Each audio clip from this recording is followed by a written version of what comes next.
Hey, what is up, guys? Thanks a lot for checking out another episode on the channel. If you like what you see, consider subscribing, hit the notification bell, that way you guys know when I upload videos. Also, check down the link in the description for my Instagram page. Make sure you give that a follow also. That way you get all the first sneak peeks before I upload anything to YouTube, and you also kind of get to see an insight on my day-to-day life. All right, so now the moment y'all been waiting for. Let's start on the maintenance video on the Gsxr.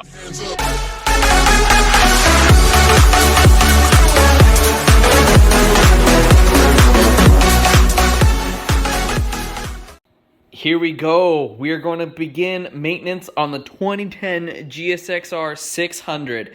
We got a lot of things to cover. We got oil change. We got spark plug change. We're going to go over changing some clamps just to clean up the exhaust. We're also going to go over how to do maintenance on your chain, how to get this bad boy all scrubbed up and lubed up and get it ready for riding season. There's going to be a couple of things added to the list on the way, but let's get started. All right, so first step, what I personally did was I ended up getting these jacks just to help elevate the bike, stabilize it. It's not a requirement. I ended up picking these up off Amazon. It surely helps, and it adds more stabilization to the bike and makes everything centered instead of working on the bike when it's leaned over. All right, so after you have the bike stabilized or jacked up, what have you, in order to do the oil change, you're gonna wanna pull off the side fairing. So this side fairing is gonna come off in one piece, just the way that this particular bike is designed. I don't know if other bikes are designed a little bit different, but your mileage may vary. So we got a couple bolts up top here on the very front part of the fairing. Same with a couple bolts underneath. And then one right here on the side to undo. Once we get those undone, I'm sure there's going to be a couple clips and stuff to pop off. Yeah, let's get started on that.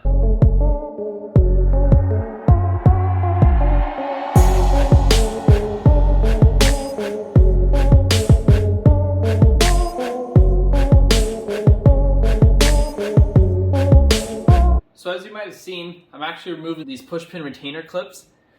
There was a couple located on the inside of the front fairing there, and then a couple located underneath. You're going to want to take those out, as well as undoing the bolts, because that's what holds everything together.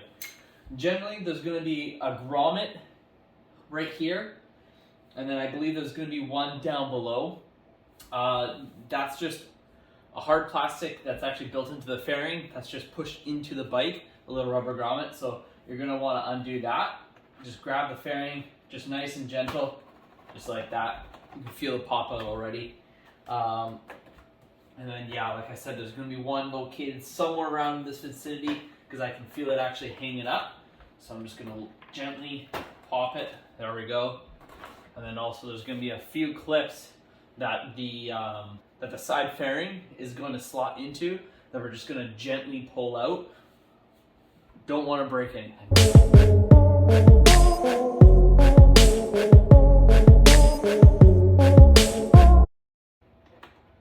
Okay, and there we go. So now you can see that the side fairing has been completely removed.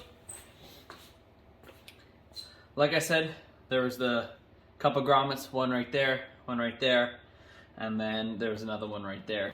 So that all came off nice and easy. Thankfully, we didn't break any clips, nothing like that. On the inner shield, underneath the front nose cone, it was also clipped in a couple spots, so just carefully releasing those clips, not trying to break anything, just take your time. One of the precautions in order to get it ready for the oil change was actually let the bike just run, get everything not 100% up to temp, just warm enough, that way the oil flows a little bit nicer and it drains a little bit easier. So as you can see, it actually exposes a lot of good stuff. So it exposes the valve for the exhaust system. It also exposes the O2 sensor and also the oil finder window. You can still see the oil window when all the fairings are on the bike, but it just shows it a little bit more. And yeah, this is actually my first look at the bike, really with the fairing off. I'm gonna go ahead as a precaution and pull the other side of the fairing off too, because on the second iteration of this video, the modifying your bike video, we're going to be putting the RGB rock light pods on the bike And we definitely need the fairings off for that in order to run wiring and of course to run the pods themselves. Let me set up the camera on the other side and we'll pull that side fairing off too.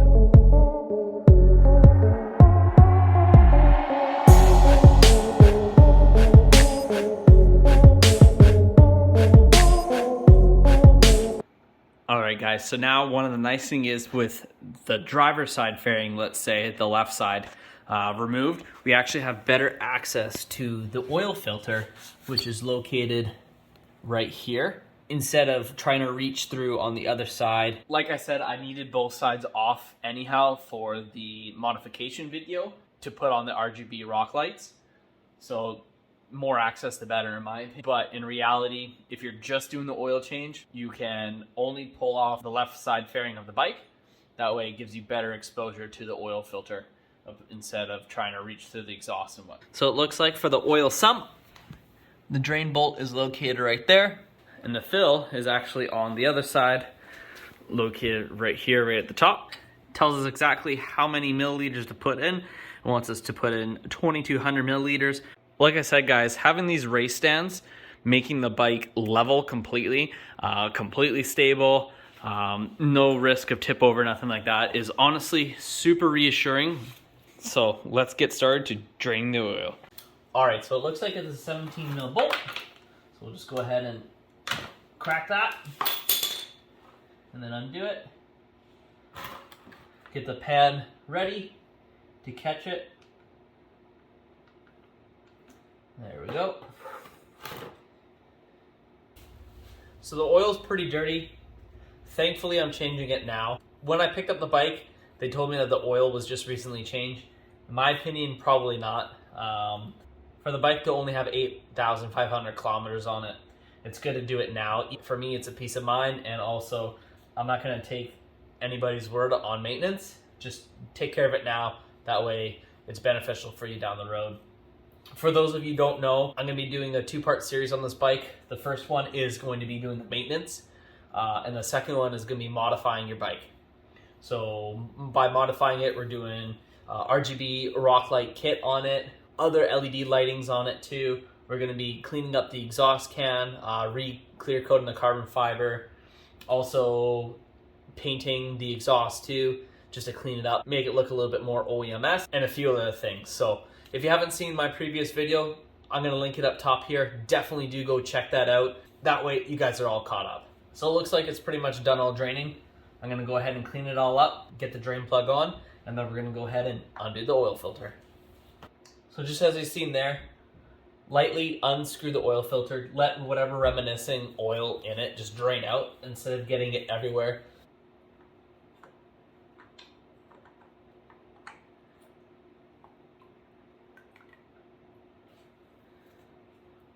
All right, oil filter is removed. We're just gonna clean off the edges, clean off the bottom, and just have it sit off to the side. That way it's not dripping everywhere and making a mess. Wiping down the exhaust header pipe for whatever remaining oil is on it. So the oil of choice that we're going with is a Lucas High Performance Oil. This is actually specifically, obviously you can see, motorcycle oil. It is 10W40 full synthetic and formulated for wet clutches. Because on motorcycles, the transmission, everything shares the exact same oil. You're going to want to make sure that you get the best oil for your bike.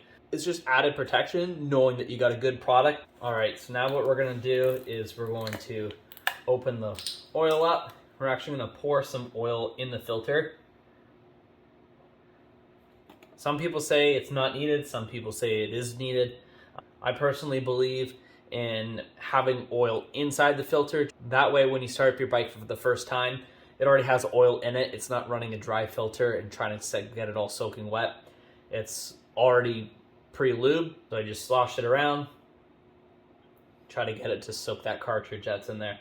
I always dip my finger in it, and you're going to want to make sure you get that O-ring got a nice layer of oil on it, just that way when you go to tighten it, it actually doesn't tear the seal and begin the oil leak. So now we're going to go ahead and give it an extra wipe, just to make sure we catch any drips. Make sure that the mating surface of the actual block itself is clean, ready to accept the new oil filter.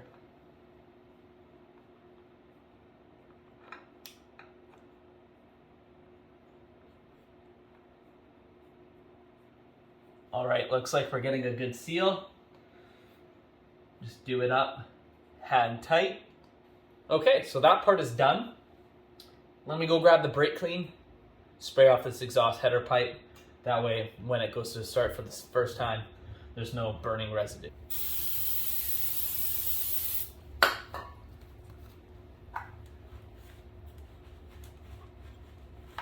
All right, so now that it's all cleaned up, I'm gonna go ahead and get this pan out of the way, put that into a bucket, and then we'll go onto the other side and add the oil. All right, so now that I got a clean funnel, I'm just gonna go ahead and insert it in the bike, go grab the oil, and start adding.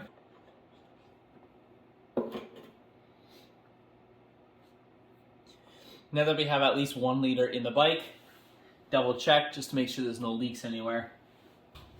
All right, so add in just the last little bit here.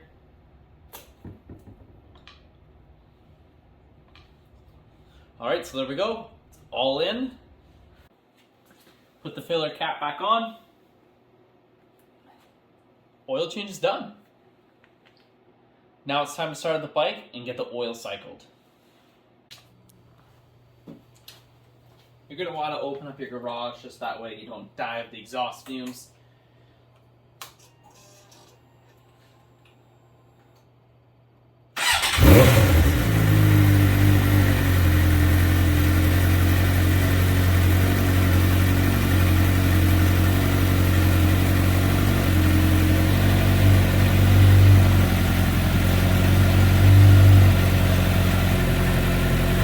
Like I said, just let the bike run for a couple seconds just to circulate all the oil. Turn it off. Check the sight view glass just to make sure that it has an adequate amount of oil now that it's fully cycled. All right, so now the next tidbit is going to be replacing the spark plugs. We're gonna have to get the tank off, so which means we're gonna have to get the seat off. First off, we're gonna have to undo this bolt here.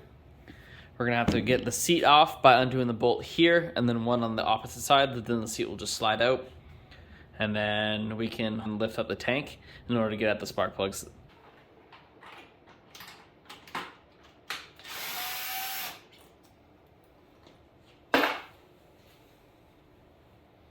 All right, so now that the tank is unbolted, we're gonna hinge it up this way, hopefully without disconnecting everything, because we actually need to get the air box out of the way. So what I'm gonna do, like I said, we're gonna hinge it up. I'm gonna prop it up with just a couple extensions, and then we should have enough room to get at everything.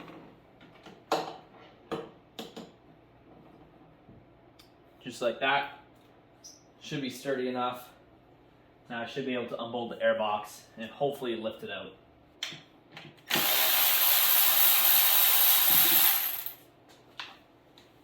Alright, so now in order to get the air box off, we already undid the top bolt there. What you're going to want to do is, there's a plug, a little plastic plug here, in order to get through the frame. So you just push it through the center, and then you can actually just pull the whole thing out. What that purpose serves is we're going to be able to actually get to all 4 of the throttle body clamps. We're going to want to put a Phillips screwdriver through and actually undo the clamps. That way we can actually release it from the throttle bodies and lift the airbox completely out. So you're going to want to try to get a long enough screwdriver to get through the frame actually to one of the clamps on the throttle bodies. So I ended up just getting a long Phillips bit, attaching it to one of those gear wrenching screwdrivers, just setting it to the middle section for it to lock, and then I'll be able to actually fish it through the frame in order to get at the first clamp. For the middle ones, you are able to reach it just by going over everything. You don't actually have to put it through for every single one. It's just for the outer edges. We're gonna have to also do the other side the exact same way through the plug on the frame. All right, so now that I got all those clamps loosened off, you're gonna want to go ahead and loosen off some of the breather tubes, just to separate them from the actual airbox assembly. Okay, and just like that, now we're able to lift the airbox assembly out of the bike. And it sounds like there's actually a rock rolling around in here. A couple rocks, actually. Okay. Now is definitely the time to look at the air filter, and it's not doing so well. That is absolutely disgusting. One thing that I did overlook as far as ordering goes is an air filter, and this bike desperately needs one. This is what I'm talking about. What The heck? That is disgusting. I'm gonna have to open that up and take a look to see if it's some kind of performance filter that I can clean, or if it's just one of those junk cartridge throwaway ones. But that is definitely one thing I'm ordering before I put this bike back together. All right, so now with the air filter box removed, you can actually see the throttle bodies and the injectors plugged in just beside them to the left. To the right is the actual coils for the spark plugs. So, of course, being a 4-cylinder engine, there are 4 of them. So we'll just disconnect them one by one and replace them all one by one. So I actually just elected to put a rag over the throttle bodies, just that way there's no dirt or debris getting in them. But take a look at this. So this is apparently an iridium plug, but this is also an iridium plug. This is the one that I'm going to be putting in, CR9EIX. This is a CR9EIA. Whatever the difference is, I do not know. But you can clearly tell this one is brand new and a little bit different design. So we're going to go ahead and put these in.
All right, now that we got the air box all unscrewed, let's go ahead and open it up and see the air filter.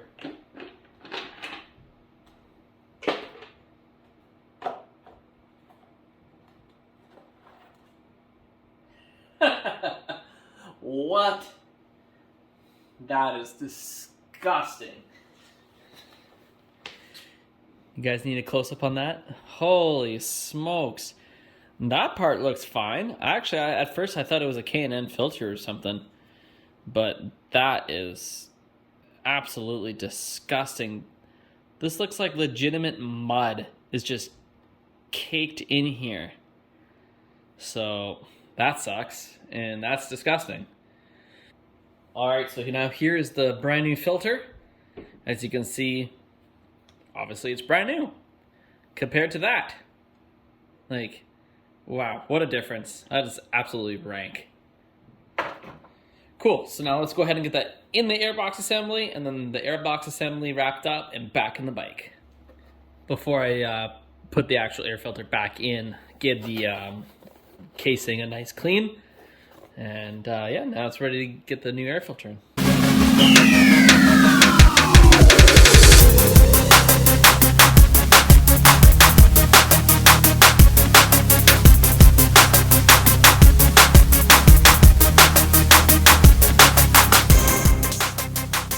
Now, one thing we're not going to be doing is we're not going to be actually bolting the tank down 100%, because we still need to, for the modification video, have the tank undone. That way we can run our wiring. All right, guys, we're almost there. So we got oil change, spark plug change, air filter change.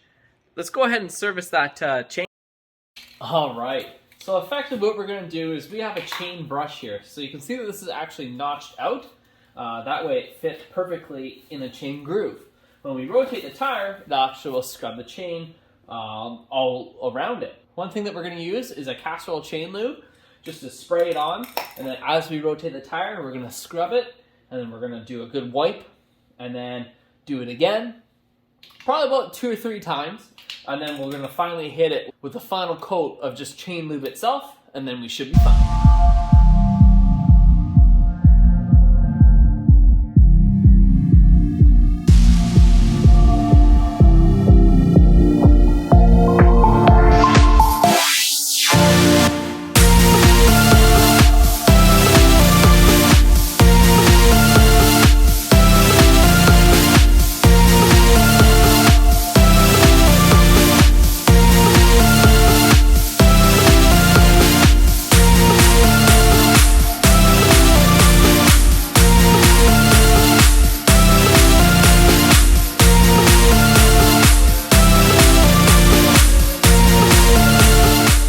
I've already noticed a massive difference in just rotating the tire alone, how much more freed up the chain is now that it's actually getting proper oil in the cleaning.